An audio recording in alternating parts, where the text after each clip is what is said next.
रहा कि आप जैसे इतने बड़े परिवार के लोग हमारी बेटी से रिश्ता जोड़ने के लिए आए हैं। बहन जी, इसमें क्या बड़ा और क्या छोटा, हमें तो एक संस्कारी और अच्छी बहू की तलाश थी, जो आपके घर आकर हमारी तलाश खत्म हो गई। हम तो अब जल्द से जल्द आपकी बेटी शालिनी को अपने घर की बहू बनाना चाहते हैं। गरीब परिवार से होने के बावजूद भी अपनी इकलौती बेटी का रिश्ता इतने बड़े परिवार में तय हो जाने की वजह से सुशीला बहुत ज्यादा खुश होती है। ये देख शालिनी बेटा, तेरे ससुराल से कितना सुंदर शादी का जोड़ा आया है। माँ, शादी का जोड़ा सुंदर तो बहुत है, लेकिन कितना भारी है। आप तो जानती हैं ना कि मुझे ऐसे भारी कपड़े पहनना पसंद नहीं।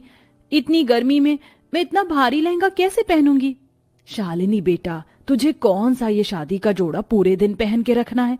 शादी के बाद तो तू ये उतार ही देगी, और वैसे भी शादी के बाद तुझे तो हल्के कपड़े ही पहनने हैं। बस एक दिन की तो बात है। गर्मी के मौसम में शादी होने की वजह से शालिनी पहले से ही बहुत ज्यादा परेशान थी, और जब वो अपना शादी का जोड़ा देखती है तो उसकी परेशानी दुगनी हो जाती है। ऐसे ही कुछ दिन गुजरते हैं और शालिनी की शादी हो जाती है। शालिनी विदा होकर अपने ससुराल पहुंचती है, जहां उसकी सास और दोनों नंदे उसका बड़े प्यार से स्वागत करती हैं। अब तो शादी भी हो गई है, लेकिन इन लोगों ने मुझे अभी तक ये शादी का जोड़ा पहनवा रखा है। पसीने से पूरी लथपथ हो चुकी हूं मैं। क्या हुआ भाभी, आप कुछ परेशान लग रही हैं? माया, मुझे बहुत ज्यादा गर्मी लग रही है, क्या मैं ये शादी का जोड़ा उतार सकती हूँ? एसी चल रहा है फिर भी तुझे इतनी गर्मी लग रही है? इतना भारी तो लहंगा है भी नहीं जितनी तुझे गर्मी लग रही है। शालिनी सारी रस्मों के खत्म होने का इंतजार करती है। रस्में खत्म होने के बाद शालिनी जल्दी से अपने कमरे में जाती है और अपना शादी का जोड़ा उतार सादे कपड़े पहन चैन की सांस लेती है। ऐसे ही शादी का दिन गुजर जाता है और आज शालिनी की पहली रसोई की रस्म होती है। शालिनी सुबह सुबह उठकर नहा धोकर एक सिंपल सी साड़ी पहनकर तैयार हो जाती है। ये क्या बहू, ये तूने कैसी साड़ी पहनी है? इतनी हल्की साड़ी तो हमारे घर में काम करने वाली नौकरानी भी नहीं पहनती है। माँ जी, गर्मी का मौसम है इसलिए मैंने ऐसी साड़ी पहनी है। तेरे कमरे में तो एसी लगा हुआ है ना, फिर भी तुझे गर्मी लग रही है। हमारे घराने की बहुएं इतनी हल्की साड़ी नहीं पहनती हैं। मैंने तुझे जो भारी साड़ी और गहने दिए हैं, जा उन्हें पहनकर तैयार हो जा। अपनी सास सरोज की बात सुन बेचारी शालिनी कुछ नहीं कह पाती और जाकर अपनी सास की दी हुई महंगी साड़ी और गहने पहनकर तैयार हो जाती है। अब लग रही है ना तू शर्मा परिवार की बहू। भाभी, आज अपनी पहली रसोई में मेरे लिए पनीर की भुजिया और लच्छेदार पराठे बना देना। मेरे लिए आप मिक्स वेज और जीरा राइस बनाना। बहू, मेरे लिए शाही पनीर और पूरी काफी रहेगी। मेरे लिए आप ज्यादा कुछ नहीं, बस पनीर पुलाव बना देना। और मेरे लिए तुम कटलेट बना देना। और गर्मी है तो बहू तू खाने के बाद हम सबके लिए रसमलाई और छाछ बना देना। अपनी पहली रसोई की रस्म में अपने ससुराल वालों की इतनी सारी फरमाइशें सुन बहू हक्की बक्की रह जाती है और खुद को संभालते हुए किचन में जाती है। ये मेरी पहली रसोई का खाना है या पूरे मोहल्ले का? मैं गर्मी से क्या कम परेशान थी जो माँ जी ने मुझे इतने भारी साड़ी और इतने सारे गहने पहनने को दे दिए, ऊपर से इतना सारा खाना। अब मैं क्या करूं? अपनी पहली रसोई की रस्म को पूरा तो करना ही होगा। चल शालिनी, अब जल्दी से शुरू हो जा। गर्मी से परेशान बेचारी शालिनी पसीना बहाते हुए खाना बनाने के लिए लग जाती है। मेरा हाथ, इस गर्मी से क्या मैं कम परेशान हूं जो अब ये तेल की छींटें मेरे हाथ पर आ रही हैं। अरे नहीं यार, ये पसीने की बूंदें तो आटे में गिर गई। अब मुझे दोबारा आटा गूंदना पड़ेगा। भगवान, ये तो मुझे किस बात की सजा दे रहा है। लगता है ये मेरी पहली रसोई की रस्म मेरी जिंदगी की आखिरी रस्म होने वाली है। इतनी गर्मी में ढेर सारा खाना बनाने की वजह से बेचारी शालिनी हर 2-2 मिनट में गर्मी के मारे परेशान हो रही थी। ये खिड़की है या ज्वालामुखी का मुंह। सोचा था खिड़की पर ही खड़े होकर थोड़ी ठंडी हवा खा लूंगी, लेकिन यहाँ तो ऐसा लग रहा है कि मैं ज्वालामुखी के मुंह के पास खड़ी हूँ। शालिनी रो रो कर पसीना बहाकर परेशान होकर जैसे तैसे करके अपनी पहली रसोई का सारा खाना तैयार करती है। भाभी, आप तो बहुत ही अच्छी मिक्स वेज बनाती हो, कसम से मजा आ गया। और ये पनीर पुलाव का तो कोई जवाब ही नहीं। बहू, तू तो बहुत बढ़िया खाना बनाती है। इतना अच्छा खाना तो मैंने आज से पहले कभी नहीं खाया। अब तो हम तुझसे ही रोज अपनी पसंद का खाना बनवा कर जी भर कर खाएंगे।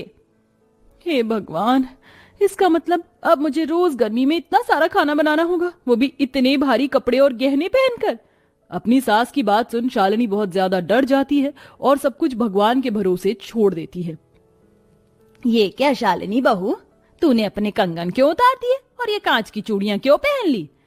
माँ जी, मुझे गर्मी के मौसम में इतनी भारी चीज पहनने की आदत नहीं है। गर्मी में इतने भारी कंगन पहनने की वजह से मुझे परेशानी हो रही थी, इसलिए मैंने उतार दिए। तू बार बार क्यों भूल जाती है? तू किस घर की बहू है? हमारे घर की बहुएं सोने के वक्त भी अपने गहने नहीं उतारती हैं।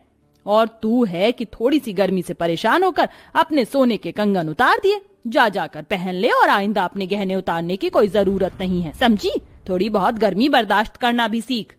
अपनी बहू को समझने की बजाय सरोज उसे डांटने लगती है, जिसके चलते शालिनी को इतनी गर्मी में भी इतने भारी कंगन और गहने पहनकर खाना बनाना पड़ता है।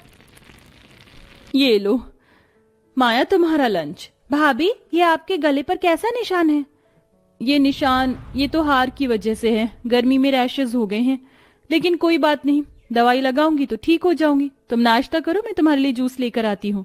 गर्मी में इतने भारी गहने पहनने की वजह से शालिनी के गले पर रैशेस होने शुरू हो गए थे, लेकिन बेचारी शालिनी किसी से भी अपना दुख बयां नहीं करती और गर्मी में सब कुछ सहती। इतनी गर्मी में इतना ठंडा ठंडा मैंगो शेक पीकर तो मजा ही आ गया।